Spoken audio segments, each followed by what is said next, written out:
प्राचीन इतिहास कई अनसुलझे रहस्यों से भरा पड़ा है, जिनमें से कुछ खोए हुए दफन स्थलों से लेकर डूबे हुए शहरों तक। और ये सब चीजें सदियों से लोगों की कल्पना को मोहित कर रहे हैं। इसलिए इस पर एंड्रिमा एम कहती है, कभी लोग ओरिजिन से मोहित होते हैं तो कभी रहस्यों से मोहित होते हैं। हम इंसान हमेशा उस चीज को लेकर उत्सुक रहते हैं जिसको हम देख नहीं सकते और जो हमसे बहुत पहले आया था। पर आज के इस वीडियो में हम 7 ऐसे पेचीदा और रहस्यमय स्थान को लेकर आए हैं जो अतीत में देखने लायक था। तो देर किस बात की, वीडियो को शुरू करें।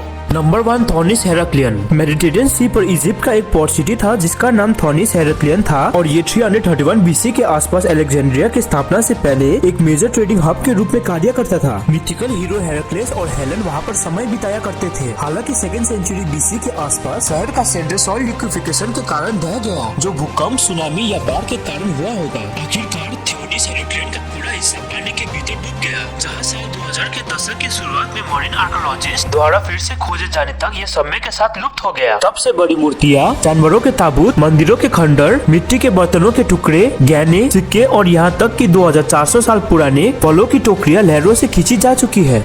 नंबर 2, गुआनाबारा बे। एक एक्सप्लोरर ने सन 1982 में ये दावा किया था कि उन्होंने कई 2 हाथों वाले रोमान फूलदानों की खोज की है, जिसे एम्फोरा के नाम से जाना जाता है। और मार्क्स के अनुसार बर्नकॉल से ढका ये एम्फोरा ये साबित करता है कि रोमान पहले यूरोपीय थे, क्योंकि ये एम्फोरा ब्राजील के गुआनाबारा बे में है और ब्राजील पुर्तगालियों से हजारों वर्ष पहले का है। और इन सब चीजों का और ज्यादा खुलासा नहीं हो पाया था क्योंकि ब्राजील सरकार ने मार्क्स पर पाबंदी लगा दी थी इस खोज के लिए और पानी के नीचे की खोज पर पूरी तरह से रोक दी थी और इसलिए ब्राजील का तट अभी भी अप्रमाणित रह गई है।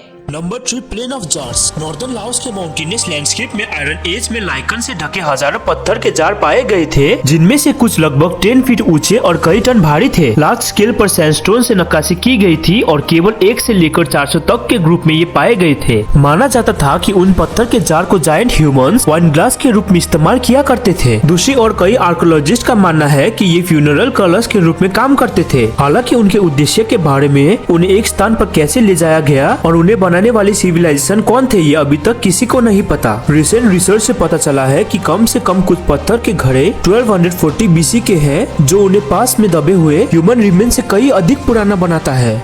नंबर 4, पैराकस कैंडेलिब्रा। नज़का लाइन्स के उत्तर पश्चिम में पेरू के पिस्को खाड़ी की ओर देखने वाली एक पहाड़ी में खुदा हुआ पैराकस कैंडेलिब्रा स्थित है, जो और एक विशाल जियोलॉजिक है जो ऊपर से लेकर नीचे तक लगभग 600 फीट तक फैला हुआ है। और इस साइट पर पाए जाने वाले मिट्टी के बर्तन लगभग 200 बीसी ईयर्स के पुराने हैं, लेकिन कैंडेलिब्रा की उम्र के बारे में कोई नहीं जानता और इसका उद्देश्य भी उतना स्पष्ट नहीं है और कोई इसे नाविकों के लिए बनाया गया है ऐसा सोचते हैं।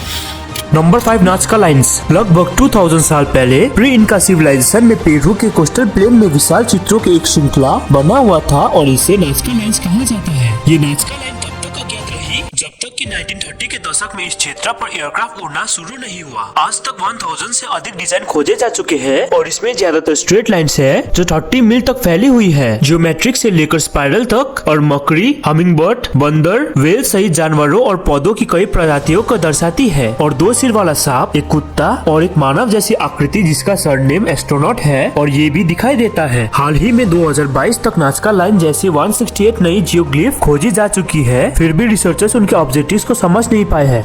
Number 6, Cleopatra's tomb. Cleopatra Egypt के बहुत फेमस और अंतिम रानी थी, ये बात आप लोग जानते हैं, जिसने जूलियस सीजर और मार्क एंटोनी के साथ संबंध बनाए थे और बाद में उन्होंने 30 बीसी में सुसाइड भी किया था। क्लियोपेट्रा और मार्क एंटोनी की कब्र अभी भी अनडिस्कवर्ड है। 30 बीसी तक क्लियोपेट्रा की कब्र को अलेक्जेंड्रिया के पास स्थित माना जाता था, जो कि वो उसकी कैपिटल सिटी थी। लेकिन कुछ लोगों का ये मानना है कि वो जगह आइसिस और ओसिरिस के समर्पित एक मंदिर है, जिनके साथ क्लियोपेट्रा और एंटोनी हमेशा जुड़े हुए थे और इसे लेकर और भी बहुत सारे ओपिनियंस हैं। इसलिए क्लियोपेट्रास की टॉम आज भी मिस्ट्री है। Number 7 Stonehenge. दुनिया का सबसे आइकॉनिक प्रीहिस्टोरिक डेस्टिनेशन में से एक स्टोनहेंज का निर्माण लगभग 5000 साल पहले शुरू हुआ था। सदियों से अच्छी तरह से स्टडी करने के बाद मोस्ट रिसर्चर्स इस बात में सहमत हुए हैं कि ये एक ब्यूरल साइट के रूप में कार्य करता है। और अब तो ये पता ही है कि ये विशाल पत्थर कहाँ से आए थे। फिर भी स्टोनहेंज के कई रहस्य मिस्टीरियस बने हुए हैं। आज का ये मिस्ट्री से भरा वीडियो आप लोगों को कैसा लगा हमें कमेंट करके जरूर बताइए। चलिए अब समय आ गया है इस वीडियो को यहीं पर अंत करने की। हम फिर से आपसे मिलेंगे अगली वीडियो में अगला और एक मजेदार वीडियो के साथ। तब तक आप लोग अपना और अपने परिवार का खूब ध्यान रखिए।